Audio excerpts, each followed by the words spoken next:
नमस्कार दोस्तों, आप सबों का मेरा YouTube चैनल पर स्वागत है।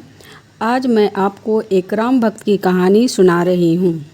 अगर आपको पसंद आए तो कमेंट बॉक्स में जय श्री राम ज़रूर लिखिएगा एवं सब्सक्राइब कीजिएगा एवं शेयर कीजिएगा। रामपुर नामक का एक गांव था जिसमें भोला नाम का एक व्यक्ति रहता था। अपने नाम की तरह ही भोला भाला एवं आलसी था। वह कोई भी काम नहीं करता था एवं उसे कोई भी काम नहीं देता था, जिसके कारण उसके भाइयों ने कहा, तुम मेरे घर से निकल जाओ, हम लोग तुम्हें और इस घर में नहीं रख सकते हैं। भोला कहता है, भैया मैं कहाँ जाऊँगा और क्या करूँगा, मुझे तो कोई काम भी नहीं देता है और मैं क्या खाऊँगा। फिर उसके भाई ने कहा, तुम्हें कोई काम देगा भी कैसे, तुम इतने आलसी और कामचोर जो हो। इतना कहकर भोला को घर से निकाल दिया। भोला बहुत ही दुखी मन से पूरे दिन इधर उधर घूमता रहा। उसे भूख भी लग रही थी।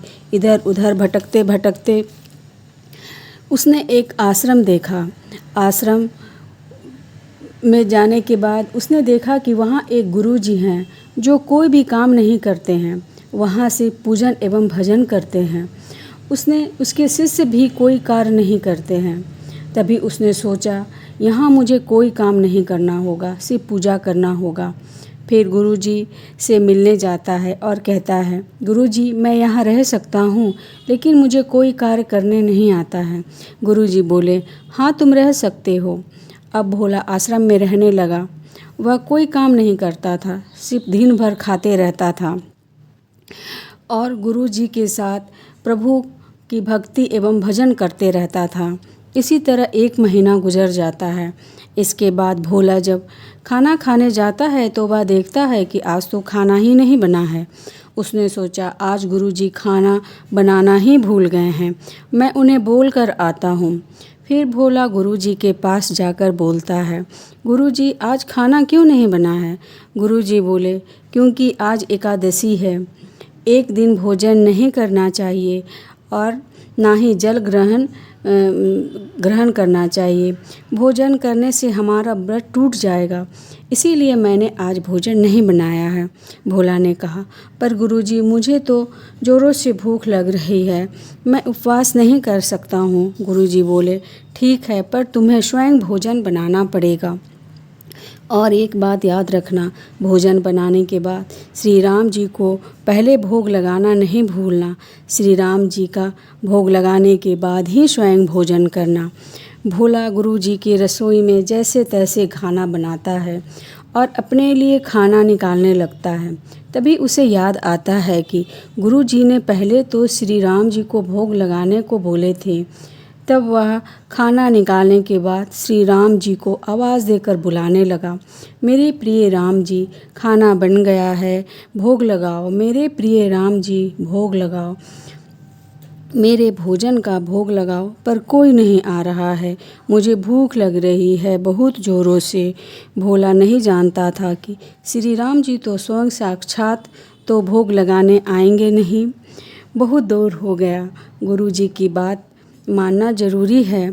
भोला जी श्री राम जी से कहता है कि मुझे पता है आप क्यों नहीं आ रहे हैं, क्योंकि मैंने अच्छा भोजन नहीं बनाया है, इसीलिए आप नहीं आ रहे हैं। लेकिन आप गुरुजी आज गुरुजी खाना नहीं बनाएंगे, क्योंकि आज उनका एकादशी है। आज आपको यही खाना खाना पड़ेगा। श्री राम जी अपनी भक्त की सरलता पे मुस्कुराएं और माता सीता के साथ प्रकट हो जाते हैं। भोला सोचने लगा कि गुरुजी तो बोले थे कि केवल श्री राम जी आएंगे, पर यहाँ पर तो माता सीता भी आ गए हैं। मैंने तो 2 लोग का ही भोजन बनाया था, पर कोई बात नहीं, आज मुझे भूखा ही रहना पड़ेगा। पर मुझे आप दोनों को देखकर बहुत खुशी हुआ। और भोला श्री राम जी से कहता है कि अगली एकादशी पर ऐसा मत कीजिएगा, पहले ही बता दीजिएगा कितने जन आ रहे हैं, मैं खाना बना दूंगा और थोड़ा जल्दी भी आ जाइएगा। राम जी उसकी बात सुनकर बहुत क्रोधित हुए और फिर वहाँ से चले गए। उसके बाद अगली एकादशी आ गई। भोला गुरु जी से बोलता है, गुरु जी मुझे ज़्यादा अनाज चाहिए। वहाँ 2 लोग आते हैं। गुरुजी भोला की बात सुनकर सोचे शायद इसे ज़्यादा भूख लगी होगी, इसीलिए बोल रहा है। भोला फिर से भोजन बनाकर श्री राम जी को बुलाने लगा। श्री राम जी भोग लगाने आ जाइए। भगवान जी की भी लीला न्यारी है। भक्त को अचंभित करने में उन्हें बहुत खुशी होता है। इस बार वह भाई लक्ष्मण, भरत, शत्रुघ्न एवं हनुमान जी को लेकर आते हैं। उन्हें देखकर भोला बोलता है, ये क्या, जब एक को बुलाया तो 2 लोग आ गए और आज मैंने 2 लोगों का खाना बनाया है तो पूरा परिवार आ गया। आज मुझे फिर से भूखा रहना पड़ेगा। और भोला बेहोश हो गया। जाने अनजाने में उसकी भी एकादशी हो रही थी। 1 महीने के बाद फिर से एकादशी आ गया। वह गुरुजी को बोलता है, गुरुजी मुझे बहुत सारे अनाज चाहिए। गुरुजी बोलते हैं, बहुत सारा अनाज क्यों? भोला बोलता है, क्योंकि वहाँ बहुत सारे लोग आते हैं। गुरुजी अनाज देते हैं पर उन्हें भोला पर शक होता है। गुरुजी उसका पीछा करते हैं। इस बार भोला ने सोचा, मैं पहले खाना नहीं बनाऊंगा, जाने कितने लोग आएंगे। एक काम करता हूँ, पहले श्री राम जी को बुला लेता हूँ। और भोला श्री राम जी को बुलाने लगता है, कहता है, श्री राम जी आओ, मेरे भोजन का भोग लगाओ। इस बार श्री राम जी, लक्ष्मण जी, माता सीता जी एवं हनुमान जी के साथ आए तो देखा कि भोग नहीं बना था।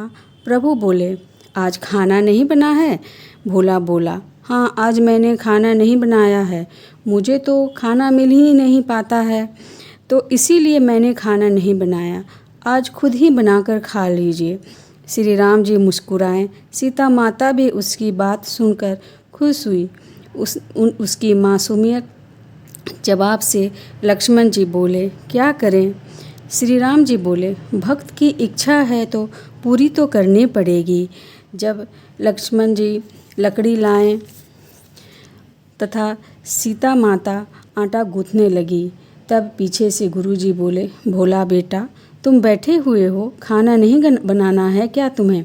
भोला कहता है, आप आ गए गुरुजी, आप खुद देखिए अपने आँखों से प्रभु के साथ कितने लोग आते हैं। गुरुजी बोले, मुझे तो कुछ भी नहीं दिख रहा है। भोला बोला, प्रभु आप गुरुजी को क्यों नहीं दिख रहे हो? प्रभु जी बोले, उन्हें नहीं दिख सकता। भोला बोला, क्यों नहीं दिख सकते? हमारे गुरुजी बहुत बड़े विद्वान हैं, उन्हें सब कुछ आता है। प्रभु जी कहते हैं, हाँ, उन्हें सब कुछ आता है, पर वो तुम्हारी तरह सरल नहीं है। भोला कहता है, गुरुजी आप मेरी तरह सरल नहीं हैं, इसीलिए प्रभु जी आपको नहीं दिख रहे हैं। गुरुजी रोने लगे और बोले, मैंने सब कुछ पाया पर तेरी तरह सरलता नहीं पा सका। यह सुनकर प्रभु जी प्रकट हो गए और गुरु जी को भी दर्शन दिए। इस प्रकार भक्त की सरलता के कारण गुरु जी को भी श्री राम के दर्शन हो गए। जय श्री राम।